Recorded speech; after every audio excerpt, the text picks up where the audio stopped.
acompañando y quienes van a replicar este webinar, entre las que están Avast, Amazon Watch, Wild Heritage, New World, Artists for Amazonía, entre otros.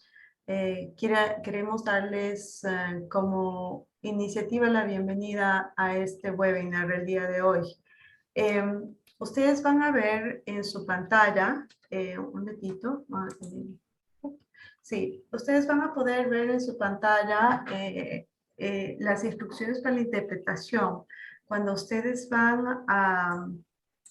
cuando ustedes pueden ver el panel que está debajo de esta presentación, van a encontrar este botón de interpretación. Tenemos el día de hoy interpretación para portugués, francés, inglés y español. Entonces invitamos que mientras esperamos al resto de panelistas que se van uniendo y el resto de personas que el día de hoy se unen, ya vamos en 72 personas que están aquí, que por favor activen en caso de necesitar el botón de interpretación.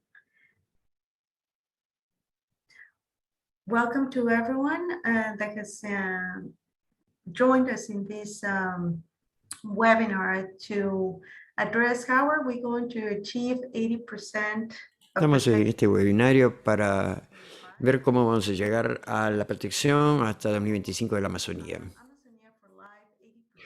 Esta reunión se llama Amazonia para la Vida, protección hasta 2025 en 80%. Tiene varias organizaciones basadas en Amazonia, entre ellas COICA, entre ellos RISE, esta red de investigación que ha estado activa ya hace 20 años, Avast, Amazon Watch, Stand Earth, que está siendo la anfitriona de este webinario, Artists for Amazonia, New World, entre otras. Como en la diapositiva que pueden ver hoy, ustedes van a ser capaces de conectar la función de interpretación, donde está el globito este, y ahí pueden ver este recurso de interpretación. Por favor, activen la lengua que les sea mejor para escuchar. Tendremos inglés, portugués, francés y portugués. Pueden escoger la lengua que quieren oír y déjenlo ahí. Esperamos un minuto más para que todos encuentren la mejor herramienta de interpretación, o mejor dicho, el mejor idioma que quieran escuchar. Para hablar, hablen nomás en su idioma, no hay problema, serán traducidos 100%.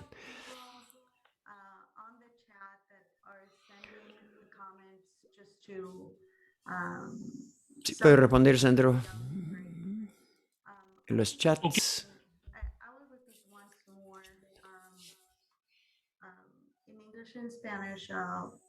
Repito la bienvenida para instrucción. Llegar al 80% de protección de la Amazonía al 2025. Este es un webinar que está de la iniciativa Amazonía para la Vida, protejamos el 80% de la Amazonía al 2025.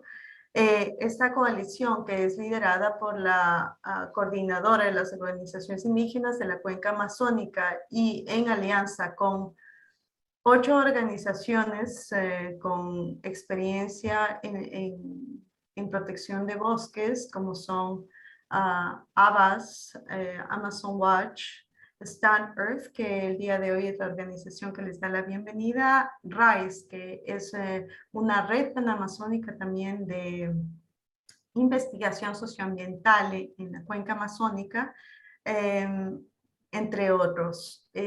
Para poder activar la función de interpretación, por favor, miren en su panel, Aquí van a encontrar la función que es este globo, donde dice interpretación. El día de hoy hay interpretación a 4 idiomas: inglés, español, francés y portugués. This is the last call. Please, Esta es una última llamada, por favor. Bienvenidos al webinario de cómo vamos a proteger 80% de la Amazonía hasta 2025. Esta es una iniciativa liderada por el coordinadora de organizaciones indígenas de la Cuenca Amazónica, COICA, en alianza con varias organizaciones que trabajan en la región. Stand Earth, ABAS, Amazon Watch, RISE, que es una red de investigación en los 9 países de la Panamazonía, y otras organizaciones. Están las interpretaciones en la función de interpretación, ahí donde está señalado con la flechita hacia abajo, y ahí ustedes escogen el idioma que quieran escuchar. Para hablar, hablen nomás en sus propios idiomas. Vamos a empezar hoy. Un segundo. Hoy soy la moderadora, soy Alicia Guzmán. Estoy en Stand Earth, Amazon Program Senior Advisor. Hemos trabajado hace más de 10 años, junto con otros líderes de la Amazonia en la cuenca, para levantar conciencia y los asuntos que están ocurriendo, no solo ahora, pero desde que empezó la pandemia.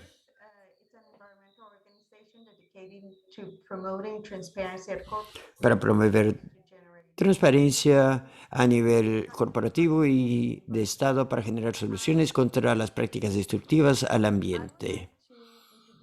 Me gustaría presentar nuestro panel hoy. Estoy muy honrada en recibir al doctor Carlos Nobre, que es un cientista de sistemas terráqueos brasileño, que es co-coordinador del panel de ciencia para la Amazonía. Es también un miembro del panel intergubernamental en cambio climático y es un secretario para las investigaciones de políticas de desarrollo del Ministerio de Ciencia, Tecnología e Innovación de Brasil.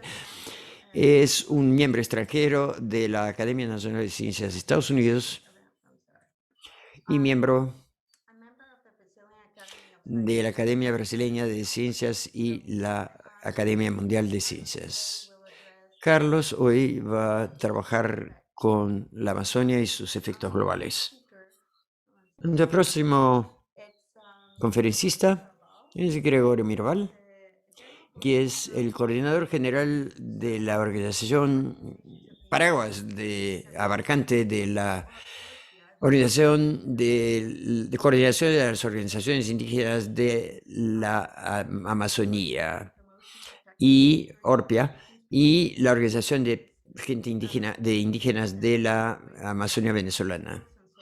Es un luchador por la promoción, protección y seguridad de los pueblos indígenas y los territorios en la defensa de su vida, principios y valores culturales, sociales y espirituales.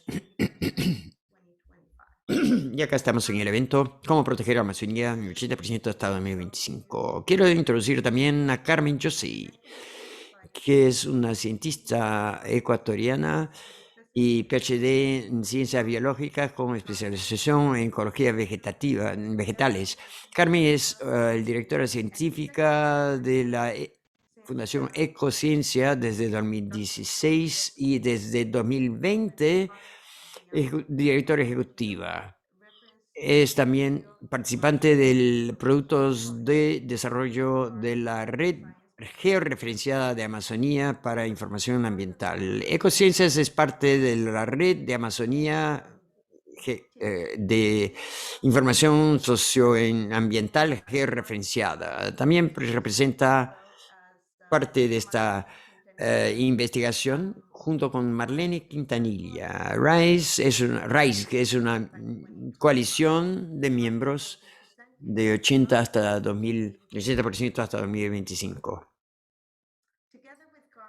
Junto con Carmen, les presento Marlene Quintanilla, que es una ingeniera forestal y máster en recursos acuáticos, recursos de agua, actualmente directora de investigación de Knowledge Management en Fundación Amigos de la Naturaleza desde Bolivia, con más de 15 años de trabajo en áreas de planeamiento, investigación y uso sostenible de recursos naturales. Tiene interés en los valores fundamentales para el planeta. Hoy va a presentar las soluciones, los caminos hacia la solución. David Kaimovitz es el gerente de Floresta de Forest and Farm Facility en la FAO.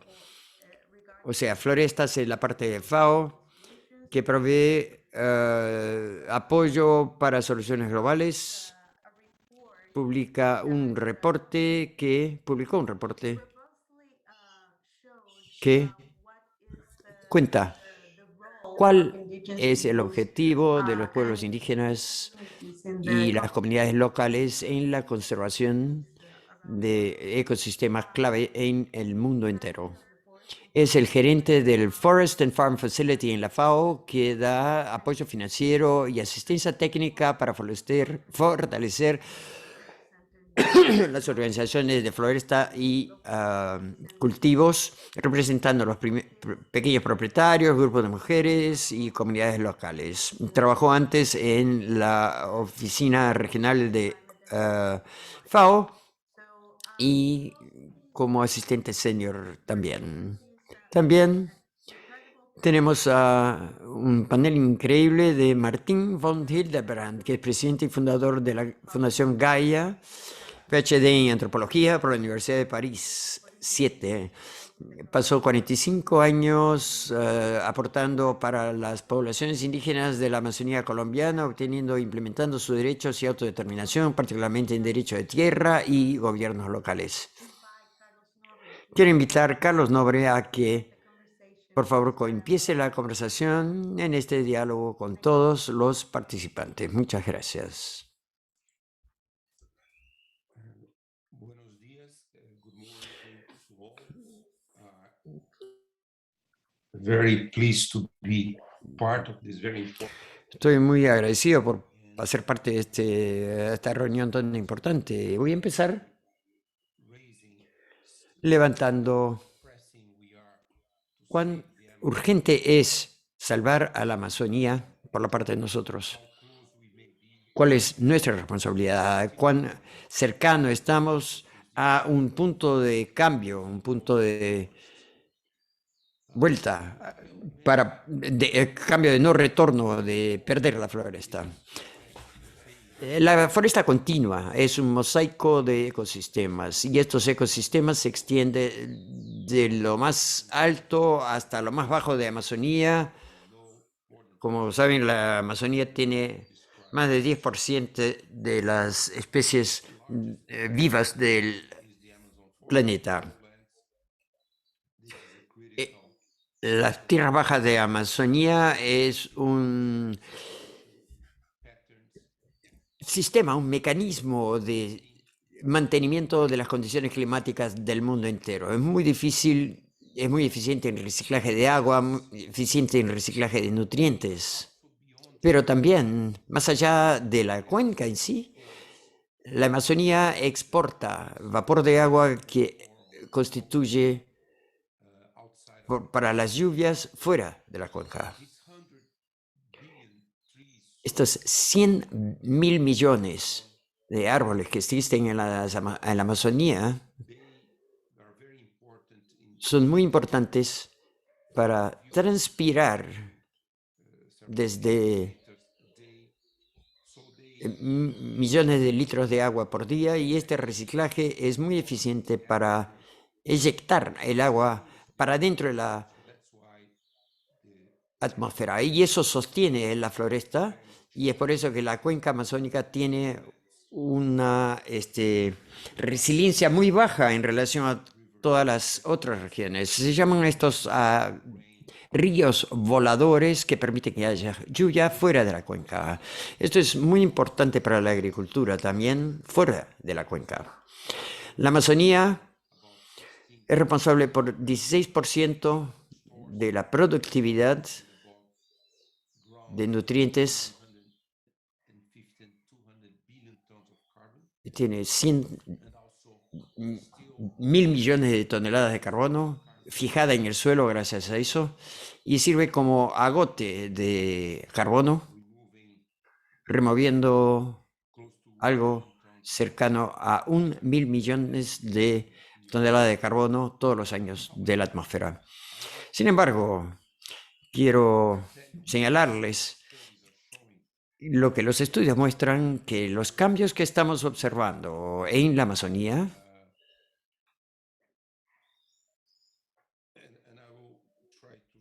y les voy a dirigirme a por qué estamos muy cercanos al punto de no retorno hacia un cambio trágico de la floresta amazónica hasta que pueda desaparecer. Este punto, ¿no?, de no retorno. Bueno, basado en las observaciones, vemos eventos climáticos muy serios, sequías e inundaciones antes de que tuvimos una sequía relacionada al Niño que tenemos regularmente todos los 14 o 20 años.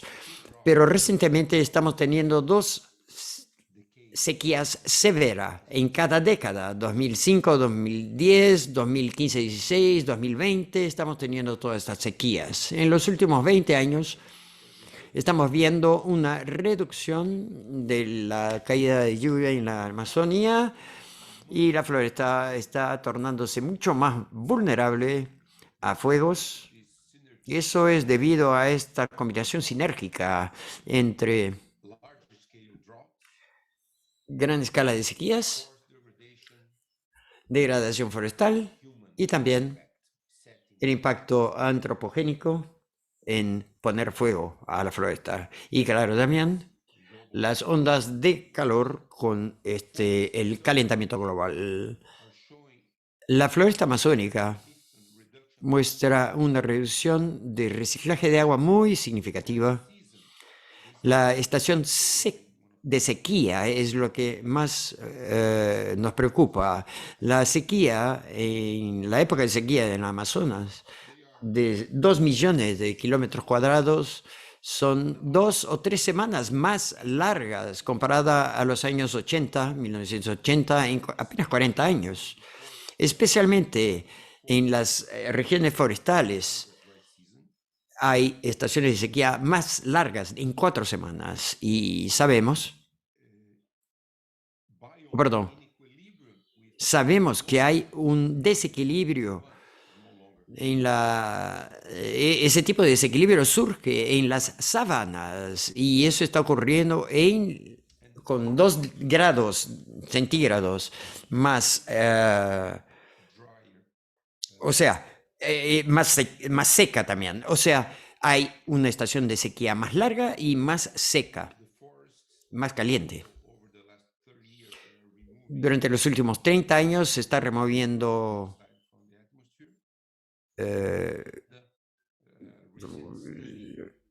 un estudio reciente publicado algunos meses en la revista Nature muestra que en el sudeste de la Amazonía aún la floresta está tornándose un productor de carbono. Es una observación muy importante esa.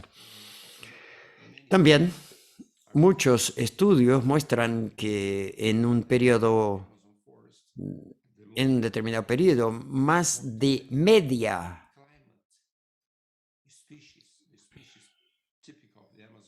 las especies están sintiendo también estos cambios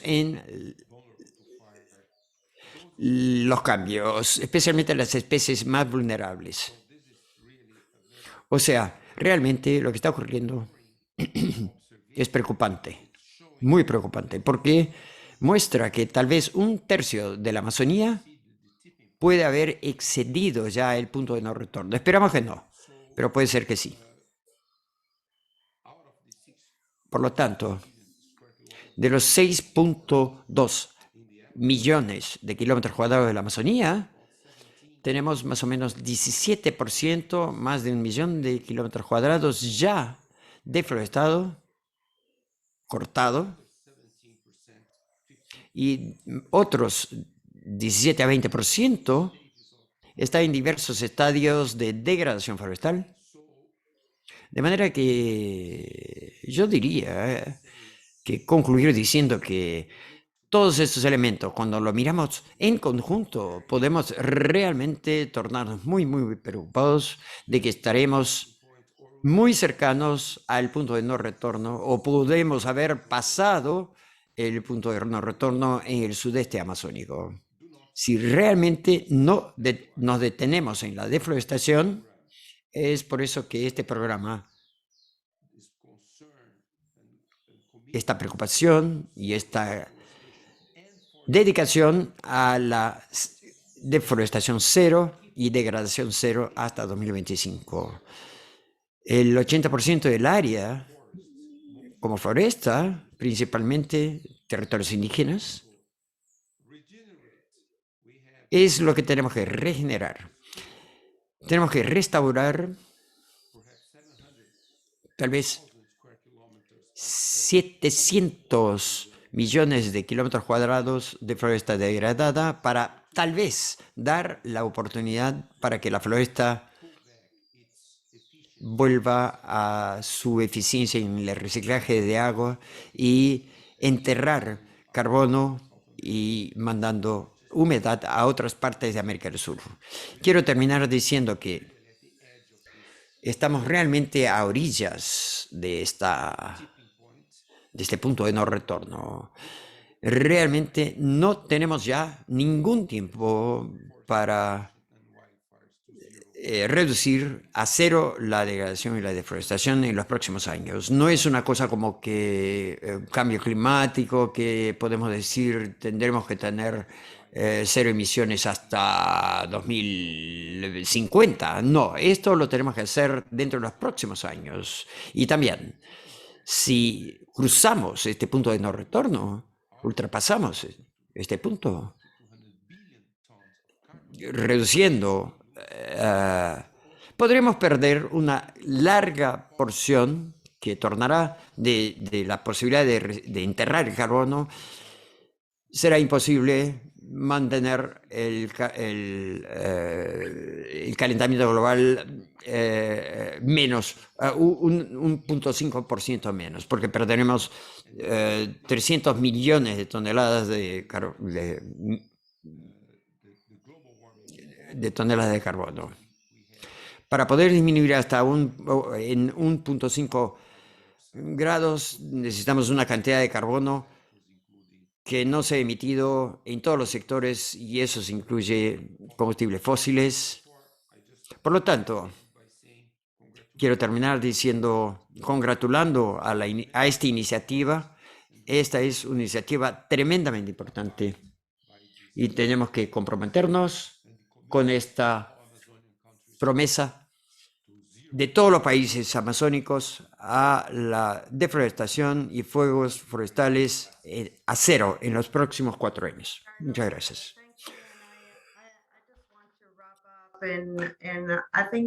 Carlos, gracias.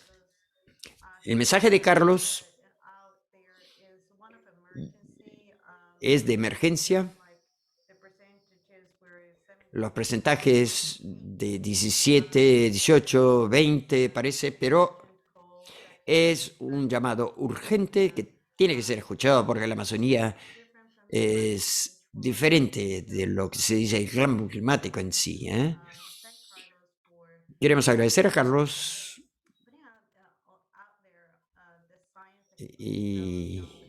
por hablar de la ciencia y del punto de no retorno adecuado a los datos que existen. Vamos a cambiar el orden de hablar porque hay algunos problemas técnicos. Gregorio está listo, pero nos gustaría a Carmen Josi para la presentación en cómo vamos a llegar a estos 80% para frenar el punto de no retorno de la Amazonía. Una de las investigaciones que empezaron este año da seguimiento de muchos años de investigaciones que fueron desarrolladas para entender cuál es la realidad en la Amazonía, cuáles son las oportunidades, cuál es la biodiversidad, la diversidad cultural en la región y también cuánto se puede ver eso en mapas como son expuestos hoy en día y también las descubiertas iniciales de qué es lo que podemos ver o dónde están las oportunidades para inmediatamente actuar en esos 80%. Sin alargarme, le dejo con Carmen José. Buenos días a todos, o buenas noches, o en fin, tardes. ¿Cómo están? Em, Gracias, Alicia. Y yo solamente voy a hacer una pequeña introducción porque luego paso la palabra a mi compañera Marlene Quintanilla de FAN para que explique el proceso de análisis, el marco del análisis que hemos hecho. Básicamente, como dijo Alicia, la idea es poder identificar dónde están las áreas que tienen una mayor relevancia o importancia para conservar la funcionalidad, la integralidad de la Amazonía como un gran bioma con mucha diversidad, como ha dicho Carlos ya, em, y cuáles son las formas, digamos, en que las oportunidades más bien, en que se presentan para lograr este 80% que buscamos, que es parte de la moción, además ya aprobada para pasar a votación en el Congreso de la UICN, y que bueno, es como lo ha dicho el doctor Nobre, es absolutamente necesario empezar a buscar esas oportunidades y plasmarlas en una acción con mucha urgencia además. Entonces, paso la palabra y por favor, si nos hacen el favor de compartir la presentación, Alicia, y paso la palabra a la ingeniera Marlene Quintanilla. Gracias. Hola, muchas gracias, Carmen, y muchas gracias a toda la organización de este evento. Para nosotros es muy importante poder presentar algunos hallazgos que, motivados por justamente esta iniciativa, vimos importante realizar para fortalecer toda esta iniciativa. Entonces, para ello de cómo alcanzar la meta del 80% al 2025. Para ello nosotros realizamos como un análisis de la visión de protección y de conservación para la Amazonía para lograr al 2025. Entonces, en este sentido es que vamos a presentar algunos de los hallazgos de lo que venimos trabajando como RAIS y queremos compartirlos con este importante webinar. Por favor, siguiente. Entonces, para conceptualizar esta relevancia, vemos nosotros que trabajamos en un monitoreo constante de la Amazonía, vemos que toda esta diversidad de ecosistemas, esta heterogeneidad que involucra una serie de alta biodiversidad, no solo ecosistemas terrestres, sino también ecosistemas acuáticos, son los que posibilitan la funcionalidad de estos ecosistemas y al tener mayor funcionalidad, pues sí, nos dan múltiples servicios, múltiples beneficios, y a la vez este gran bioma y esta gran área, región, cuenca, integra ecosistemas muy únicos, muy particulares, muy representativos, que con las amenazas y presiones están en un alto riesgo de extinguirse. estas funciones, la representatividad de estos ecosistemas siempre estuvieron conectados. Toda la Amazonía ha funcionado como una excelente bomba de agua, produce trillones, millones de agua, y también estos beneficios que nos comentaba Carlos Nobre, como la captura de carbono y tantas funciones. Pero estas han sido posibles con la conectividad de estas áreas naturales. El riesgo que estamos enfrentando es mucho más grave. Siguiente, por favor. Tenemos en esta gran región áreas protegidas y territorios indígenas. Los territorios indígenas como población, como cantidad de población, representan el 4.5% de toda la población amazónica. Sin embargo, el rol que cumplen para proteger estos espacios es tremendo, porque tienen una protección en territorios tremendamente importantes para la conservación de la Amazonía. Afrontamos síntomas y cambios en la Amazonía demasiado serios. En el monitoreo que venimos realizando como RAIS, identificamos que en los últimos 30 años está cambiando la Amazonía a un ritmo tan acelerado, donde la deforestación alcanza la pérdida de 8.500 campos de fútbol por día. Los incendios se han incrementado a tal nivel que llegan a una superficie equivalente a la de Uruguay cada año. Incluso años más secos supera estas cifras, estas dimensiones. Es algo que preocupa demasiado, por eso que la iniciativa Amazonía 80% al 2025 es fundamental para tener esta visión de conservación. Siguiente, por favor. El análisis que realizamos justamente fue realizado con el objetivo de visibilizar estas áreas importantes y claves para la conservación de la Amazonía, porque la Amazonía se está fragmentando, requerimos conservar estos vacíos de conservación y restaurar, reparar la Amazonía en áreas que ya han llegado a niveles de fragmentación muy elevados. Siguiente, por favor. Nuestros criterios para el análisis. Justamente la funcionalidad de la Amazonía depende de las áreas de aprovisionamiento, y justamente los bosques estables que podemos ver en esta imagen proporcionan múltiples servicios, además de la regulación climática, una diversidad de especies alimenticias, de especies medicinales, que los pueblos indígenas siempre han sabido aprovecharlos de manera sustentable. Esta productividad cada vez se va perdiendo. La productividad hídrica, como lo mencionó hace un momento también, es tan alta, es la mayor zona de producción hídrica por todo el proceso hidrológico que brindan los bosques y humedales que tiene la Amazonía. Las inundaciones han sido procesos que han ido regulando todo el tema de justamente la regulación hídrica en la Amazonía. Los pueblos indígenas siempre han sabido aprovechar y convivir con estas etapas de inundación que han sido realmente enriquecedoras y que nosotros posiblemente vemos como una amenaza, pero este proceso hídrico siempre fue altamente beneficioso porque nutría y nutre la Amazonía. Sin embargo, con los efectos del cambio climático, estas inundaciones están sufriendo alteraciones, al igual que con el cambio de uso de suelo.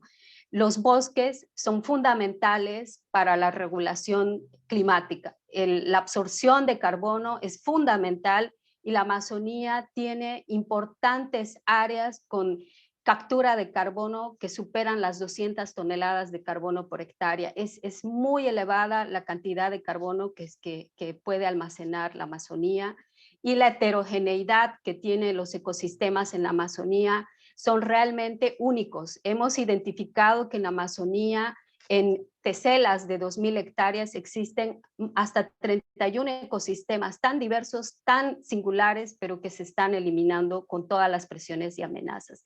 Nuestra metodología para este análisis ha significado una valoración desde lo bajo a lo muy alto en dónde están estas zonas con una alta funcionalidad. Siguiente, por favor. Siguiente, por favor. ¿Cómo están estas áreas? Podemos ver en el primer mapa en el primer mapa donde están todos los bosques estables, que es el monitoreo que venimos haciendo en RISE, las zonas con alta productividad hídrica, las zonas más azules. Toda la Amazonía tiene una alta productividad, pero las cabeceras de cuencas son las zonas donde están realmente sosteniendo la productividad hídrica en la Amazonía. Y las zonas de inundación contribuyen a este ciclo hidrológico tan fundamental, y las áreas altamente heterogéneas que vemos en el mapa también contribuyen a todas estas funciones fundamentales. La regulación y soporte que da la biomasa es fundamental para la captura de carbono. Siguiente, por favor. Y en estas categorías podemos ver que las zonas verdes son altamente relevantes para el aprovisionamiento de alimentos, para el aprovisionamiento de agua, para la regulación de las inundaciones, para dar un soporte a la biodiversidad, juega un soporte para la funcionalidad de estos ecosistemas, y la regulación climática, como es el tema de carbono. La integración de estos criterios, de estos 5 criterios, nos ha posibilitado identificar, siguiente por favor, un mapa donde podemos ver dónde están estas zonas con una alta funcionalidad y en una categorización de 3 clases. Siguiente por favor. Podemos ver un mapa de la Amazonía totalmente con una alta funcionalidad. Toda esta región es impresionante en cuanto a funciones ecológicas fundamentales que tenemos en la Amazonía. Siguiente, por favor. La representatividad que está generada a partir de la biodiversidad, de los centros de riqueza. A nivel global, la Amazonía es uno de los sitios que concentra una alta biodiversidad, y solo con la información disponible de 4 grupos de vertebrados identificamos los sitios más importantes que integran a esta biodiversidad. Ecosistemas altamente complejos, porque justamente hay una alta concentración de biodiversidad, ecosistemas únicos, y la singularidad de muchos de estos ecosistemas que son únicos y que están en peligro de extinguirse. Las prioridades también que pusimos para este análisis van desde bajo hasta alto. Siguiente, por favor.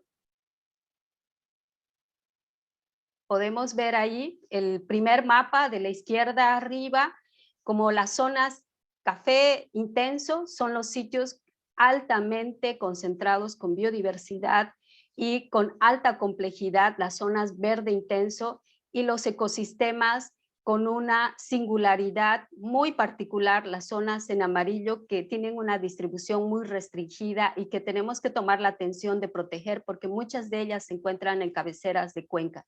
Siguiente, por favor.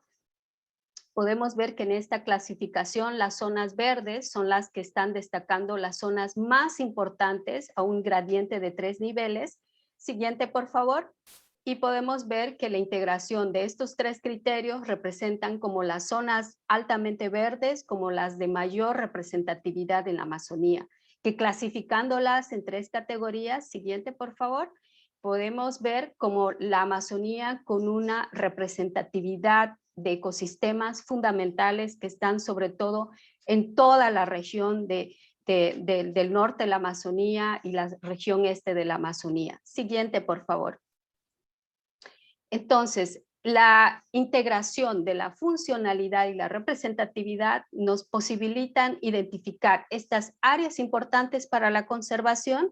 Siguiente, por favor, donde vamos a poder ver que la funcionalidad que están en los tonos verdes, como las zonas de mayor funcionalidad con las zonas de alta representatividad, con estos 2 factores podemos ver el siguiente mapa, por favor, donde vemos los sitios claves muy importantes por conservar en la Amazonía, y vemos una gran mancha verde que tiene una alta concentración de estos sitios. Siguiente, por favor.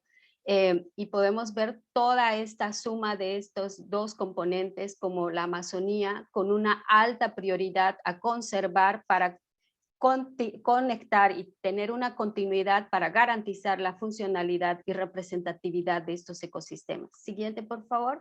Nuestras estadísticas del análisis concluyen que un 88% de la Amazonía tiene una alta importancia en temas de representatividad y funcionalidad. Del 88%, el 60% en total es una región con muy alta prioridad para la conservación, que son todas estas zonas verdes, y las zonas amarillas necesitan también conservarse para la conexión de estos beneficios, de estas funciones y de estos ecosistemas únicos. Siguiente, por favor. Siguiente. Entonces, podemos concluir que la protección del 88% de la Amazonía es realmente importante, no solo por proteger y conservar estos espacios.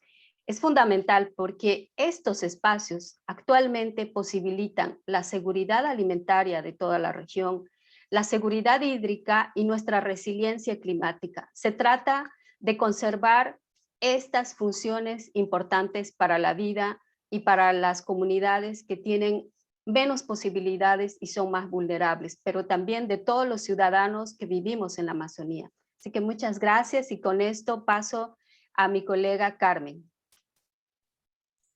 Excelente. En este momento, un segundito, vamos a dar paso a la segunda parte de este análisis y de estas contundentes conclusiones a las que nos lleva el análisis de RISE. Carmen, por favor. Muchas gracias, Alicia, Marlene.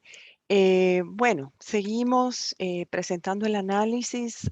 Una vez identificadas estas áreas de altísima relevancia, como se mostraron anteriormente, pasamos a hacer una sobreposición, un contraste, digamos, con la ubicación de los territorios indígenas reconocidos, y que por lo tanto están mapeados, digamos, para este análisis, y también de las áreas protegidas. Las áreas protegidas vamos a llamarlas en un sentido oficial, ¿no? Que son parte de los sistemas nacionales de áreas protegidas.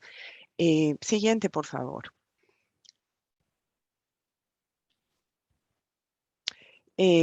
Tanto en lo que se refiere a áreas protegidas como a territorios indígenas, la RISE viene haciendo la actualización de los datos en cada año prácticamente, con la información con que se puede contar. Entendemos perfectamente que hay incluso áreas, sobre todo territorios indígenas no reconocidos, no legalizados, y que todavía tienen mucha dificultad en haberse definido, digamos, de una manera oficial, sobre todo que pueda aparecer registrada en un mapa como estos, ¿no? Pero de la información con que contamos, pues así es como se ve la Amazonía en términos de estos espacios de gestión que sí, tanto en términos de áreas protegidas como en términos de territorios indígenas, han demostrado que han venido haciendo un papel en términos de conservar, proteger y evitar el avance de la deforestación, sobre todo. Contabilizados de esta manera, más o menos alcanzamos a cubrir un 47% del área de la Amazonía, de la cuenca amazónica, de lo cual los territorios indígenas representan un 27%, y las áreas protegidas un 20%. Debemos conocer que hay un sobrelape territorial, digamos, entre áreas protegidas y territorios indígenas, que corresponde a un 5%, como está en la información. Siguiente, por favor. Entonces, continuando con el análisis que estamos presentando, a las áreas de funcionalidad que describió Marlene, a las áreas o más bien dicho, a la síntesis de estos dos elementos importantísimos, como son el mantener áreas que garanticen la funcionalidad de la Amazonía y la representatividad de su biodiversidad. les sobrepusimos la información que he mostrado sobre áreas protegidas y sobre territorios indígenas para ver cómo se sobrelapan estas áreas. Ese 60% de mayor prioridad que fue identificado se distribuye de la siguiente manera. Hay un 48% que son territorios indígenas como tal. Hay un 25% que corresponde a estas áreas que son de traslape entre territorios indígenas y áreas protegidas. Y hay un 20% que corresponde a áreas protegidas. Esto es la forma en que se distribuye, digamos así, ese 60% de la Amazonía que es de altísima relevancia para su mantenimiento y funcionalidad. El 28% que se ha definido como de una relevancia moderada, pero igualmente es altamente importante, se distribuye en un 63% sobre territorios indígenas, un 20% en estas áreas de traslape entre ambos y un 14% que son exclusivamente áreas protegidas. Siguiente, por favor.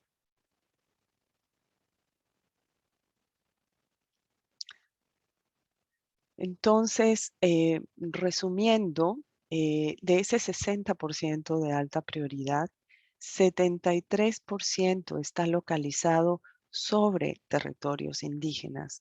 Hay un 25% de ese espacio que se sobrelapa con áreas protegidas.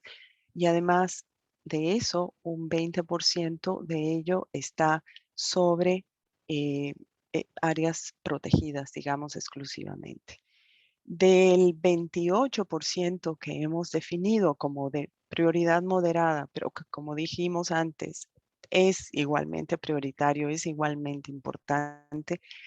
La mayor parte de ello, el 83%, son territorios indígenas, también con un cierto sobrelape con áreas protegidas. Y además, un 14% de ese 28% cae sobre áreas protegidas exclusivamente. Siguiente, por favor.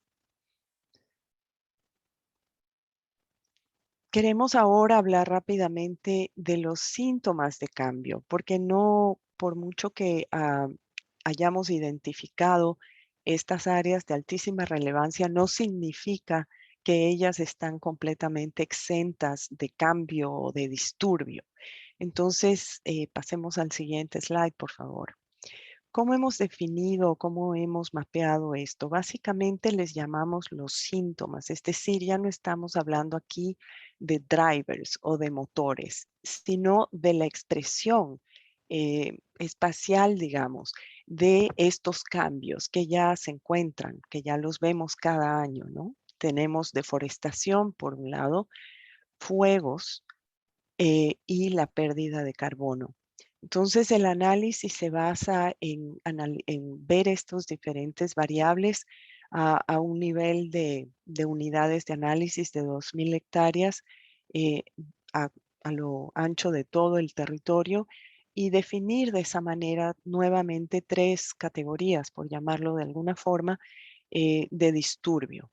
Áreas que están sin ninguna presencia de estos síntomas de cambio, que son las áreas sin disturbio, o en segundo lugar, áreas con un cierto nivel aún muy bajo, pero un cierto nivel de cambio, de disturbio, y áreas que ya representan una porción mucho más grande de la unidad de análisis con estos cambios que conforman las variables de análisis. De esa manera analizado, encontramos que un 33% corresponde a áreas sin disturbios, digamos, en muy, muy buenas condiciones todavía. Un 45% corresponde a áreas que ya tienen algún nivel de disturbio y un 22% corresponde a áreas ya con un altísimo nivel de cambio donde confluyen estas diferentes síntomas, como los hemos llamado, de cambio, de alteración. Siguiente, por favor. Eso es a nivel de la Amazonía. Siguiente. Entonces, no, perdón, Alicia, tal vez retrocedamos. No. El gráfico, por favor. Ok, disculpen. Entonces, aquí tenemos las estadísticas de este análisis y entiendo que puede ser un poquito complejo entender, pero estamos básicamente cruzando los dos resultados. El uno, el de las áreas de alta importancia o alta prioridad para la conservación en sus tres categorías, como las hemos logrado categorizar y mapear.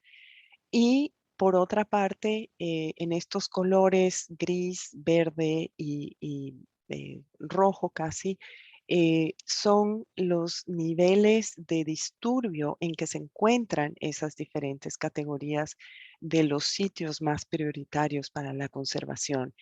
Aquí tal vez lo importante es prestarle, para ir contestando, para ir pensando en cómo contestar esa pregunta del 80%, hay que enfocarse en las áreas de color gris y verde claro en estas barras de las dos primeras barras, es decir, de los sitios que tienen claves, que tienen una alta prioridad de conservación, que es la primera barra a la izquierda y la segunda.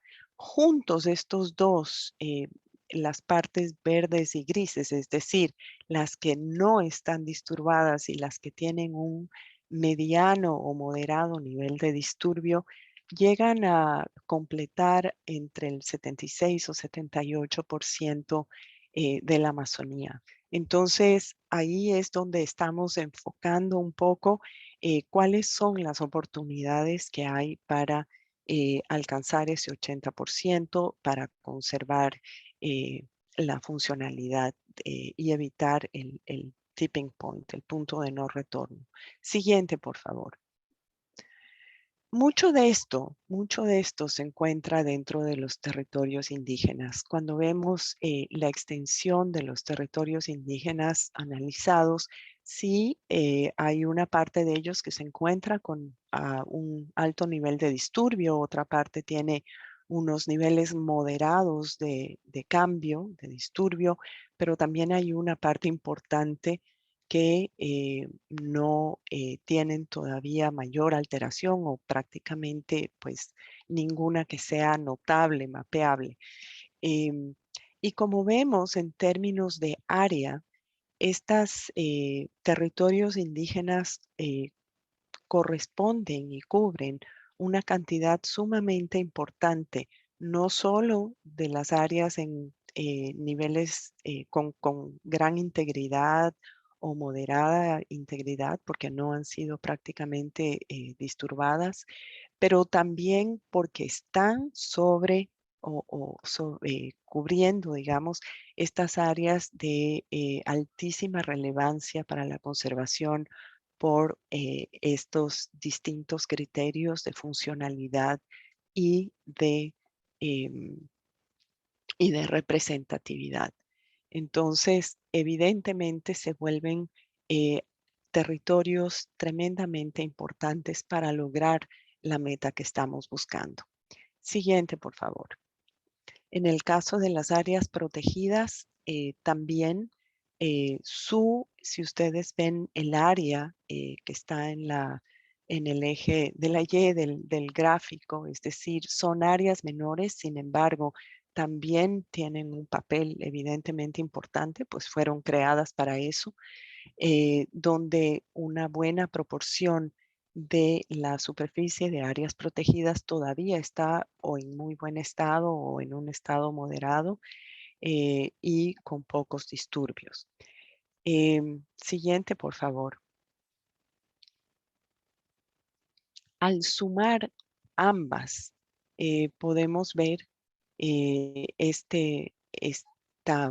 posibilidad, digamos, y esta oportunidad, más bien dicho, muy grande de concentrarnos con una serie de actividades que serán, o de alternativas que serán explicadas enseguida, en territorios indígenas y en áreas protegidas para seguir asegurando conectividad y funcionalidad.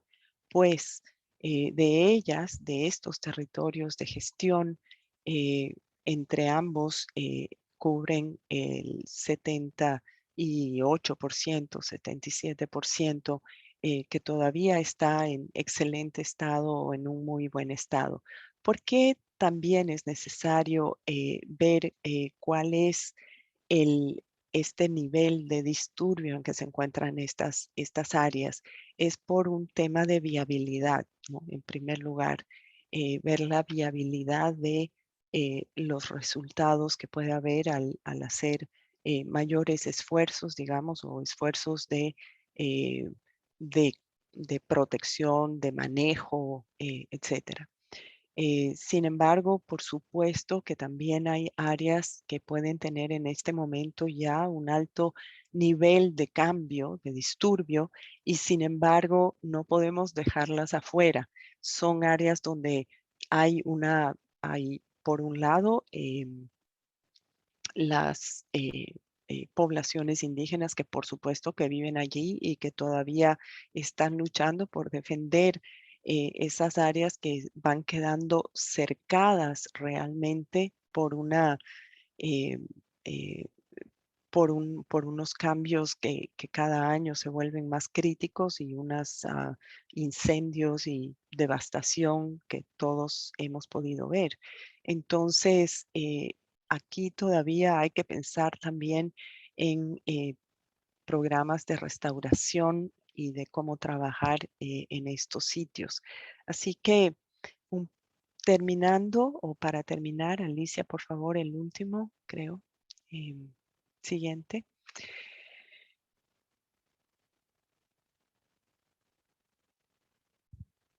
Sí, eh, creo que terminamos allí también en honor al tiempo y les agradecemos mucho su atención. Muchísimas gracias, Carmen, por los datos contundentes sobre cuál es el estado y cuál es el camino, sobre todo hacia el 80% de protección al 2025. Para quienes han ido llegando, esta es una moción que ha pasado todo el análisis técnico en el Congreso de la UICN en Marsella y que en esta semana va a ser votada para no solo convertirse en una moción aprobada, sino para ojalá revertir también la conversación a nivel internacional de cuáles son los objetivos y las respuestas ya vienen desde la ciencia, cuáles serían los caminos para llegar a ese 80%. Sin más, quiero agradecer a Carmen y al equipo de RISE por estos datos y dar la bienvenida a Gregorio Mirabal, el coordinador general de la COICA, quien lidera esta iniciativa conjuntamente con los líderes de los 9 países que conforman el Consejo de la COICA. Gregorio, buenas tardes. Bueno, hermanos y hermanas, un gran abrazo a todos y todas. Aquí, desde la tierra de Martín, aquí en Europa. Yo solamente bueno, aquí esto es un espacio de mucho movimiento. Si uno se duerme, firman, toman decisiones, hay que estar pendiente, hay que estar cuidando el bosque aquí en Europa. Que no se lo lleven. Entonces, solo decirle que solamente nuestra propuesta hasta ahora tiene un número nada más. Solo es un número. Tiene que ser votada. Después que sea votada ya es otro escenario, que sea aprobada. Ahorita es un número, 129. Es el primer paso. Entonces, por ejemplo, hoy es el Día Internacional, el Día Mundial del Aire Limpio. Y la mejor propuesta que hay aquí en este Congreso de la UCN es la de nosotros, porque queremos mantener el aire limpio. Lo demás es carbón, petróleo, minería. Entonces, nadie debería estar en contra de esto. Deberían apoyar todo el mundo, pero hace falta la votación. Entonces, yo solo quiero felicitar a Carmen, que bueno, ya me ha aprendido la clase de Carmen. Lo he oído miles de veces en diferentes escenarios internacionales. Y agradecer por su compromiso. También veo a Carlos ahí muy preocupado. No sé si es porque se va a aprobar o no se va a aprobar. Veo a Martín también con cara de preocupación. Veo a David Kramovic con una sonrisa. Eso sí ya me alegra un poco. Solamente pedirle a ustedes, a David, a Martín, a Carlos, lo que yo ayer hablé, tuve un evento con la ministra de Transición de Francia y hemos hablado con muchos directores, con el Fondo de Desarrollo de aquí de Francia, con muchas organizaciones no gubernamentales del planeta grande, la más grande ya hemos hablado. Y estamos diciendo que esta propuesta, Amazonía por la Vida, es lo más grande. Cualquier iniciativa pequeñita en cualquier comunidad, mediana, grande, tiene que estar dentro de Amazonía por la Vida, dentro del 80-25. Estamos hablando de Cuenca Sagrada, Amazonía 2.0, Amazonía, muchísimos proyectos en la Amazonía.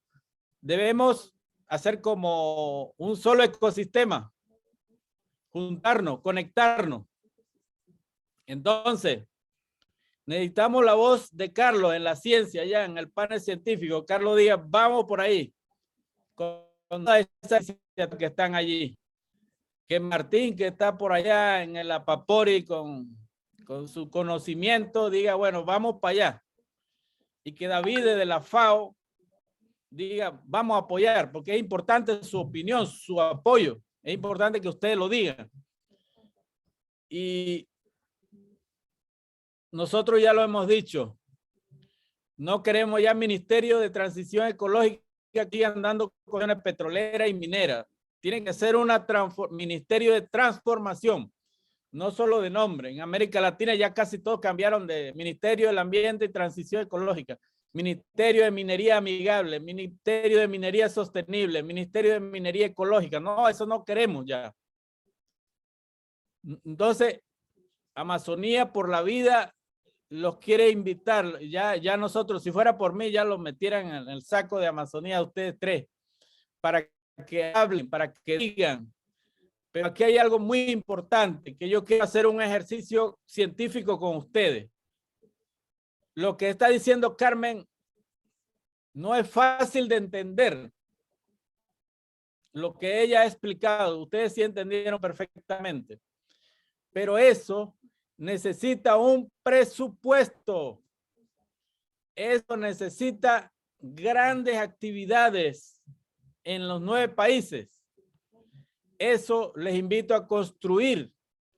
Vamos a construirlo, vamos a juntarnos, porque ahí está la clave del éxito de Amazonía Viva.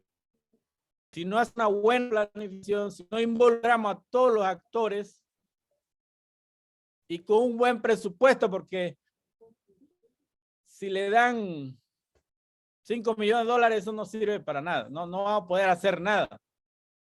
Va a ser una mentira más. Va a ser una falsa expectativa más.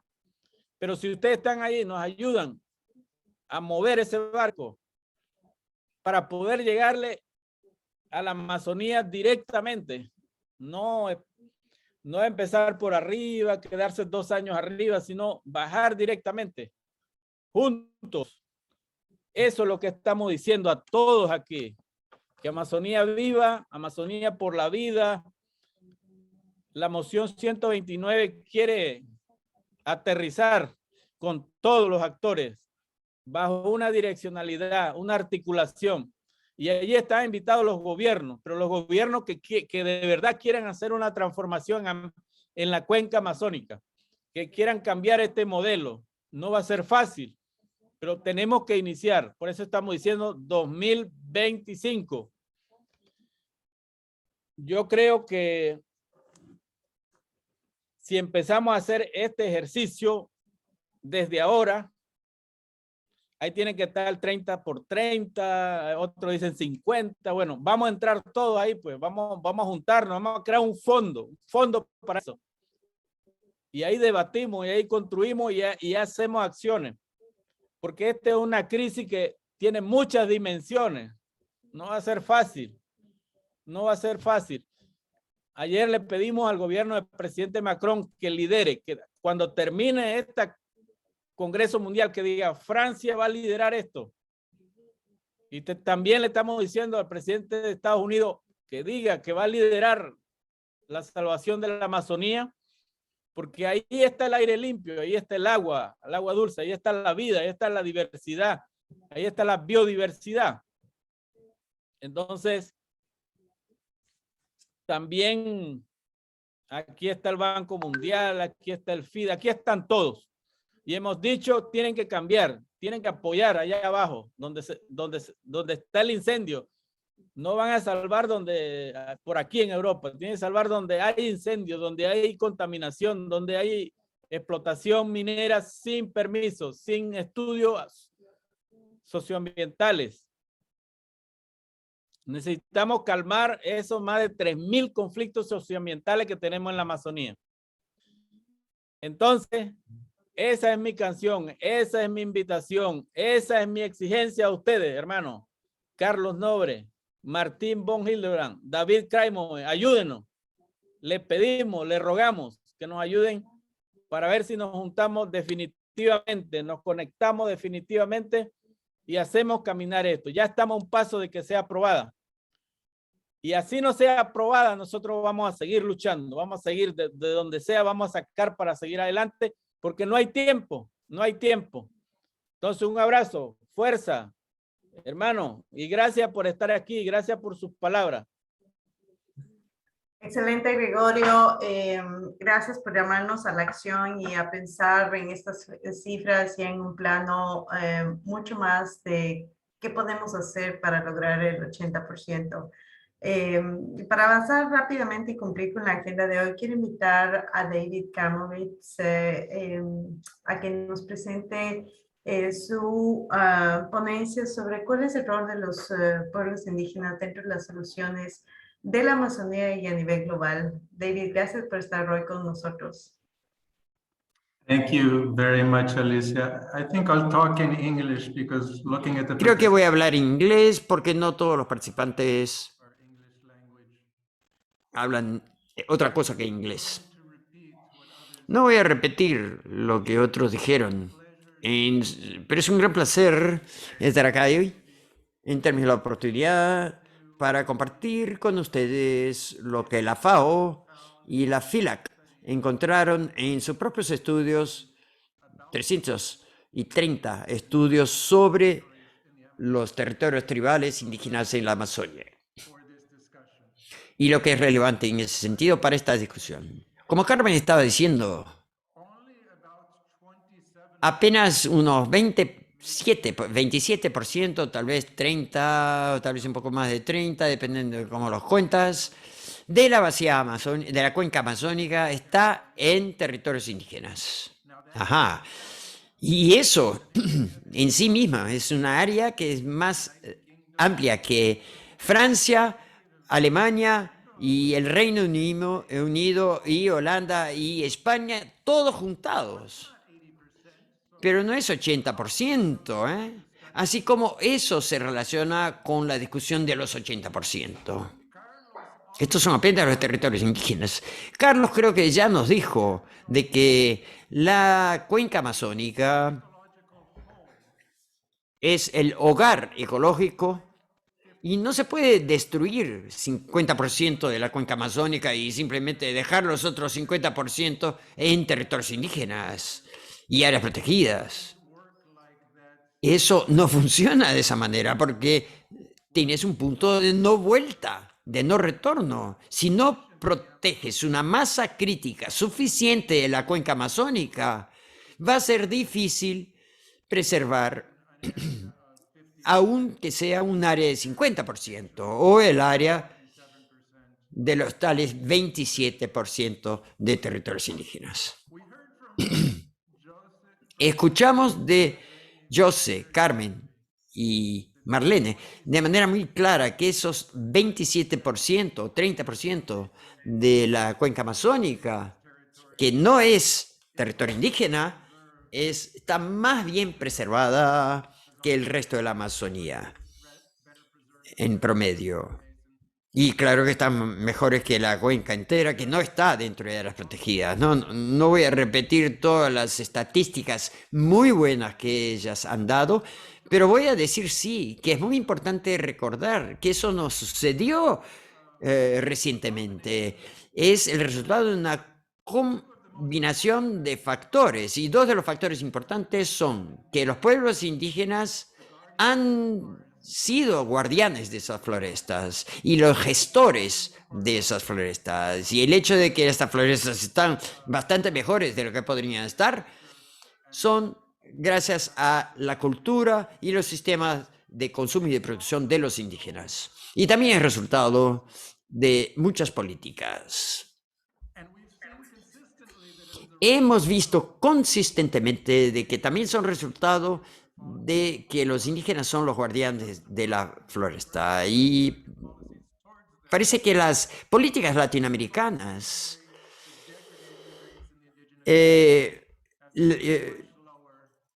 ven que donde hay política amazonense para preservación de la Amazonia, hay menos prejuicio a las áreas indígenas. Pero lo que Marlene y Carmen dijeron es que las tendencias no están caminando en la dirección correcta. Podemos trabajar con lo que es moderado, no severamente perturbado, pero las presiones y los riesgos son muy altos y están creciendo de manera muy rápida. Y en parte esas amenazas de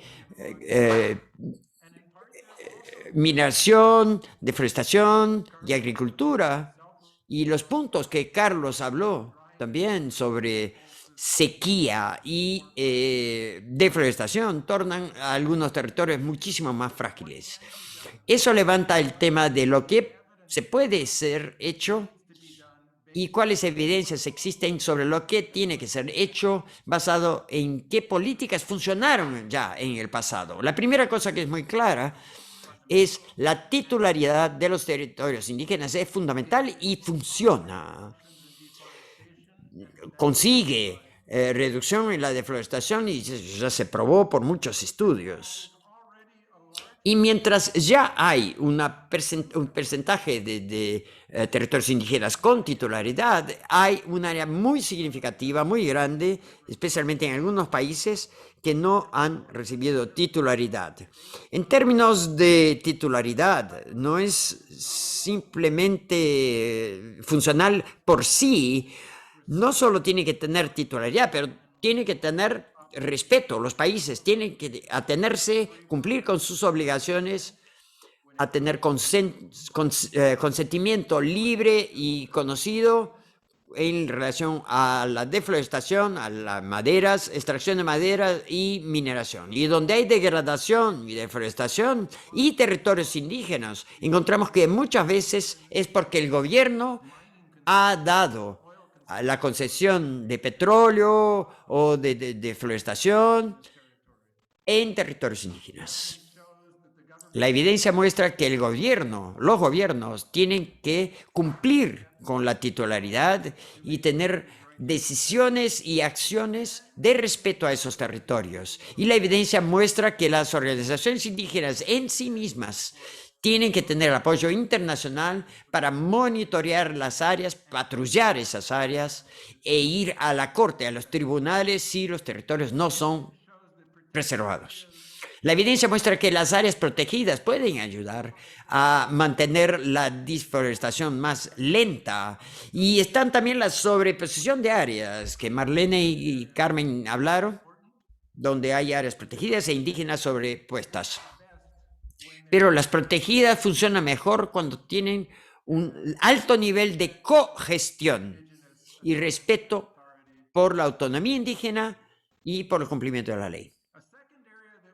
Una segunda área que escuchamos, además de las titularidades de indígenas, se basea en evidencia que encontramos en nuestros estudios, es la necesidad de pagar a las comunidades indígenas o comunidades en general por preservar la floresta con servicios forestales. Y eso no es una cuestión de pagar mucha compensación o compensar porque están decidiendo mantener su floresta entera, ¿no? Y no convertirla en pastoreo.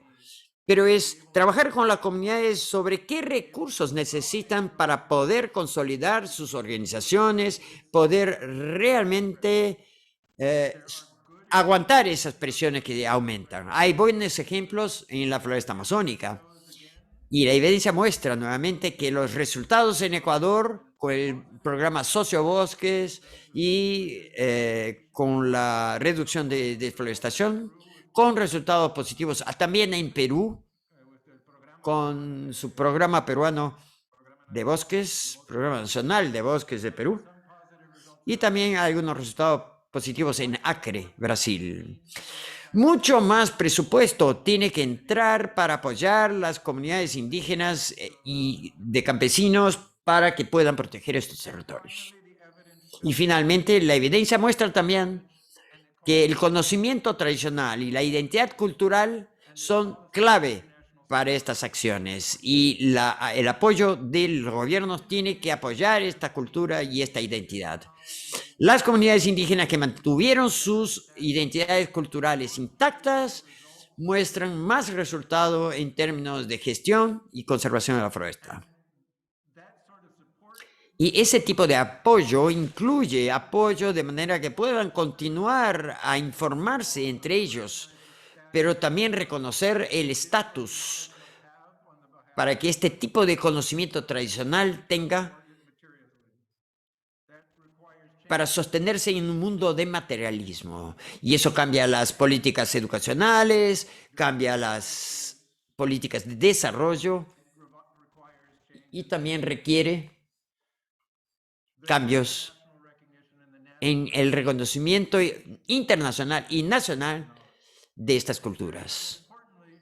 Y muy importantemente, requiere también un énfasis en jóvenes y mujeres que históricamente son el centro para pasar el conocimiento a la próxima generación y los recibidores de ese conocimiento en la próxima generación. Todo esto requiere gran soporte internacional para las comunidades indígenas, así como para los gobiernos o de parte de los gobiernos para que ejecute esas políticas. La FAO tiene una posición para los 80%, pero está muy claro para FAO que el futuro de los territorios indígenas depende de la naturaleza intacta de la cuenca amazónica como un todo y no solo 27%, de mantener el ecosistema como un ecosistema de verdad. Muchas gracias. Gracias, David. Gracias por presentar parte del Covenant Report, que creo que esto nos da a nuestra alianza un escenario real, general, de los problemas y también cuáles son los desafíos específicos que tendremos que enfrentar. Todavía tenemos 10 minutos y me gustaría agradecer a David por esta muy buena información y quiero invitar a Martin Hildebrandt a que presente alguna de sus experiencias. Martin, la palabra está contigo. Gregorio, por invitarme a participar en este panel tan importante. Muchas gracias a Carlos, a Carmen, a Marlene y a David. Yo quiero decir algunas ideas que complementan. Yo estoy totalmente de acuerdo, inspirado por lo que han dicho mis colegas ya. Yo creo que han cubierto muchos aspectos. Y yo quiero complementarlo con algunas ideas de qué me preocupa a mí o cómo veo yo los pasos siguientes o los pasos que tenemos que seguir dando. Porque como todo en esta vida es como una montaña rusa, a veces las cosas suben y luego bajan y luego suben y bajan, no es una línea constante, es una lucha permanente. Pero se avanza y se avanza muchísimo. En los últimos 50 años realmente se han reconocido muchos territorios indígenas, se han reconocido muchos parques, no es suficiente. Se han reconocido los derechos indígenas a nivel internacional y a nivel de muchas constituciones. Y sabemos que hay una lucha de intereses que no siempre se logra, una lucha política, económica, pero también el camino positivo, llamémoslo, a favor del medio ambiente, también han avanzado mucho. Yo creo que cuando hablamos del 80% de la conservación, como bien lo dicen ellos y con lo cual nosotros compartimos, estamos hablando de preservar todo lo que queda en este momento en el Amazonas, porque está prácticamente 20%, 17% deforestado. Y lo que tenemos que parar en primera instancia, evidentemente, es la deforestación y la degradación de los bosques. Es lo más inmediato, lo más concreto que podemos medir y que sabemos que tenemos que parar. Yo diría que no es que el orden de mis puntos sean una prioridad, pero los pongo así. Yo creo que lo primero que me preocupa es que tiene que haber un compromiso de los gobiernos. Los gobiernos tienen que entrar realmente a defender y a hacer políticas eficientes, leyes eficientes, estrategias eficientes para la conservación de los bosques tropicales. Y tiene que haber acuerdos entre los gobiernos. Tienen que haber unos acuerdos entre los 8 países amazónicos para la conservación del medio ambiente, para la protección del medio ambiente. Hay un esfuerzo que se hizo últimamente con el Pacto de Leticia. El acuerdo es bueno, el proceso es lento, pero es un paso en la buena dirección. Esto me parece fundamental. Y acompañado, complementario con los acuerdos de los gobiernos, el compromiso de los gobiernos, que no nos suceda como está sucediendo en Brasil, que se están debilitando todos los instrumentos de control y monitoreo y de protección de los bosques. Y en Colombia, pues realmente no se debilita en el sentido de que haya cambios legales, pero tampoco hay realmente un compromiso concreto, eficiente. Y complementando con esto, es muy importante la seguridad, porque si nosotros queremos, y cuando hablo de la seguridad, es que en muchas regiones hay muchas iniciativas ilegales, que sea de minería, que sea el narcotráfico, o simplemente grupos que están acaparando la tierra, que están destruyendo el bosque. Hay un problema serio de seguridad, y esto también es responsabilidad primordialmente de los gobiernos. Y lo pueden hacer. Lo pueden controlar porque gobiernos anteriores han podido controlar estos problemas. Y evidentemente, si nosotros existe la plata a nivel mundial, existe la tecnología, existe la capacidad de poder responder. Pero si hay inseguridad, son pocos las personas, las iniciativas, las ONGs y los demás que van a ir a estos territorios porque simplemente peligra su vida. Y hemos visto cuántos líderes han matado, cuántas ONGs han sido intervenidas. Tenemos un problema de seguridad y que es otro problema fundamental, el acuerdo entre los gobiernos y la seguridad. Otro punto que considero fundamental, evidentemente, y Carlos nos lo ha promovido mucho, que es una alternativa económica, una bioeconomía, llamemos, pero no solo una bioeconomía que es fundamental a partir de la biodiversidad, pero también podemos ver, evidentemente, otras iniciativas desde el turismo. Hay muchas iniciativas que se pueden montar y tenemos que hablar de ciudades verdes con tecnologías limpias. Tenemos que comenzar a promover esto y hacer un cambio fundamental. Esto es posible, existe toda la tecnología, existen los recursos también a nivel internacional y realmente esto lo podríamos hacer generando mucho empleo. No quiere decir que la población local vaya a dejar de tener ingresos. Las posibilidades existen, se puede generar mucho empleo a través de este cambio de modelo de desarrollo, dejar de ser extractivista. Es muy importante incluir las ciudades porque las decisiones políticas se toman en las áreas urbanas.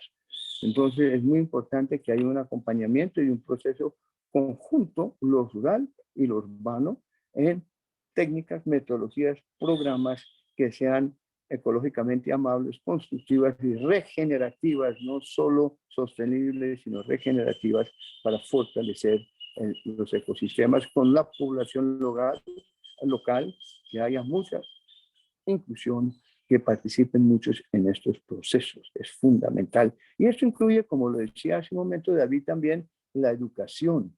En las comunidades, en las áreas urbanas, donde hay educación en el Amazonas, y no estoy hablando en este momento indígena, sino en general, muy poco se estudia de la importancia del Amazonas, de los ecosistemas, de cómo funciona el Amazonas, de las posibilidades que hay para tener una economía y una organización social y unas políticas realmente centradas o aterrizadas en estos territorios. Toda la educación también es fundamental porque seguimos preparando gente con una visión, digamos, con una visión más extractivista, una economía de acumulación individualista, competitiva y no una economía que sea más solidaria o si se quiere más de intercambio y reciprocidad, de trabajar conjuntamente. Y esto implica, por lo tanto, un cambio de paradigma. Y yo creo que esto es otro punto fundamental y que está en el fondo de todo. Es que tenemos que cambiar el paradigma. Nosotros los occidentales, sobre todo muy enfatizados desde la revolución industrial, tenemos una visión de la naturaleza como una colección de objetos. Nos vemos que son los objetos para explotar según nuestras necesidades, para nosotros hacer riqueza. Y esto nos ha llevado al deterioro del planeta, esto nos ha llevado realmente a la situación que nos encontramos, que estamos consumiendo casi planeta y medio. Nos ha llevado a una visión de desarrollo basado en la sociedad de consumo, a un crecimiento permanente, constante, a partir de una cantidad de recursos limitados. Sabemos que esto es un fracaso, sabemos que esto no va a funcionar, pero ver la naturaleza como un objeto, tenemos que ir pasando a un paradigma, creo yo, fundamental de ver a la naturaleza como una comunión de sujetos. Es decir, es una gran comunidad a la cual nosotros pertenecemos. Tenemos que ver la posibilidad de que esta naturaleza o que la naturaleza, el bienestar de la naturaleza, nosotros somos parte. No vamos a encontrar bienestar si no hay un bienestar en la naturaleza. Esto es un gran conjunto. Es salud, una sola salud. Salud de la naturaleza y salud de los humanos. Y esto nos ha llevado a la pandemia, nos ha llevado a la situación actual que tenemos por la destrucción del medio ambiente. Hemos llevado unos contactos con la naturaleza que no hemos sabido manejar y que ha generado estos problemas de salud, esta pandemia del coronavirus. Entonces, esto es algo urgente que tenemos que abordar y que tenemos que cambiar de paradigma a entender que somos parte de una gran comunidad, que somos una manifestación más de la evolución galáctica, biológica y cultural. Somos la expresión más del universo en el cual somos una gran parte de la selva. Por lo tanto, el problema, aunque puede abordar mucho desde el punto de vista técnico, como decía, energías limpias, agroforestería, que hablábamos hace un minuto, bioeconomía, todo esto es importante, transporte limpio, energía limpia. Sí, todo esto es importante, pero en el fondo el problema es ético. No es técnico, es ético. ¿Quiénes somos nosotros? ¿Cuál es nuestra relación con el medio ambiente? ¿Cuál es nuestra responsabilidad? Y evidentemente ético, ¿cuál es nuestro compromiso y qué es lo que tenemos que hacer? Yo creo que esto es otro punto fundamental. Entonces me lleva a este punto muy interesante que ya de alguna manera complementa lo que dijo David. Y es que los indígenas y el manejo del medio ambiente. Y decimos, o no es que decimos, es que los territorios indígenas están mejor conservados que otros territorios, inclusive en muchos casos que las áreas protegidas o parques nacionales. También lo decía Carmen. Uno se pregunta, bueno, ¿por qué? Y David decía, es por su cultura, por su visión. Y efectivamente así es.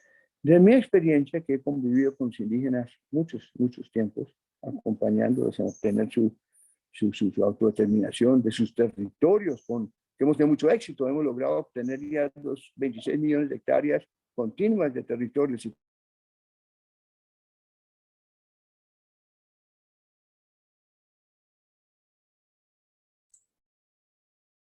Hello. Martín, te perdimos. Ok. Hemos perdido a Martín y estamos a puertas también de que se nos acabó el tiempo. Martín, no sé si pudo regresar Martín, no lo veo, pero... Sí, aquí estoy. Martín, se nos agotó el tiempo, Martín. Yo sé, cortó un momento, es que estoy en la mitad de la selva, qué pena, pero... No te preocupes, Martín. Ya se nos agotó el tiempo, estamos por ya cerrar el panel. Quería agradecerte por tus aportes, Martín, y los aportes de todos. Dámelo. ¿Aló? ¿No me puedes dar 2 minutos para terminar? Sigue, por favor. Un minuto, por favor. Gracias. Simplemente lo que quería decir que es importante en lo que estamos hablando. Un chamán tiene una visión integral del medio ambiente, tiene una visión como sistémica, que entiende cómo si se afecta a un lugar, se afecta al otro. Y a través de sus dietas, su manejo, que desafortunadamente quería entrar en detalle, realmente tiene un profundo conocimiento, no solo empírico, como dicen, un conocimiento íntimo de identidad profunda con la naturaleza. Cuando mira un árbol, se vuelve en ese árbol. ¿Cómo logra uno mantener su energía en flujo con la naturaleza? Y esto es fundamental. Y esto ser uno de la comunidad de la naturaleza, identificarse profundamente con ellos, es hacia donde estamos moviéndonos cuando reconocemos los derechos de la naturaleza en muchos países. Esto quiere decir que este conocimiento indígena es un conocimiento del futuro. Es para allá donde vamos. Tenemos que llegar a un punto en que somos parte de la naturaleza y tener esta relación profunda. Ver la naturaleza como derecho y sujeto. Nosotros no lo sabemos manejar bien, pero los indígenas sí. Entonces simplemente quiero resaltar que los indígenas no son, como algunos piensan, unos pueblos del pasado o no, el pensamiento indígena es algo del futuro, algo que nos podemos inspirar y tenemos que llegar mucho más allá a reconocerlos como pueblos sentados a la mesa, todos iguales para construir conjuntamente el futuro del planeta. Gracias. Martín, qué excelente frase para cerrar el panel de hoy. No, el pensamiento indígena es el futuro, no es el pasado, es el futuro. Yo quiero agradecer a Carlos Nobre por haber, no ahora en este panel, sino por el trabajo que lleva a cabo varios años conjuntamente con otros que se han unido, pero para ir definiendo a qué nos referimos con el punto de no retorno, el trabajo de RISE como red en 9 países, una red panamazónica, es la fuente de varios estudios a nivel nacional, internacional y local para entender los fenómenos, no solo el cambio climático, sino las amenazas, no solo en territorios indígenas, en áreas protegidas, sino en la integridad de la Amazonía. El día de hoy hemos podido compartir también con David, que tiene una experiencia increíble sobre el rol, el análisis del rol de los pueblos indígenas justamente en la conservación de ecosistemas, no solo en América Latina, sino en otras partes del mundo. Y por eso me siento muy honrada de haber facilitado este webinar el día de hoy y agradecerle a Martín por habernos hecho acuerdo que los pueblos indígenas tienen en sus manos, podrían tener las soluciones del futuro. Con esto creo que podemos cerrar, no sin dejar por fuera a Gregorio Mirabal y la COICA, que lideran esta iniciativa ambiciosa conjuntamente con sus aliados, para ver si no solo cambiamos de conversación, sino que cambiamos un poco el mundo. Gracias a todos por haberse unido el día de hoy y gracias a todos los que nos han acompañado en estos últimos 90 minutos. Un gusto desde Stand Earth, Alicia Guzmán. Hasta luego. Gracias. Hasta pronto. Hasta pronto.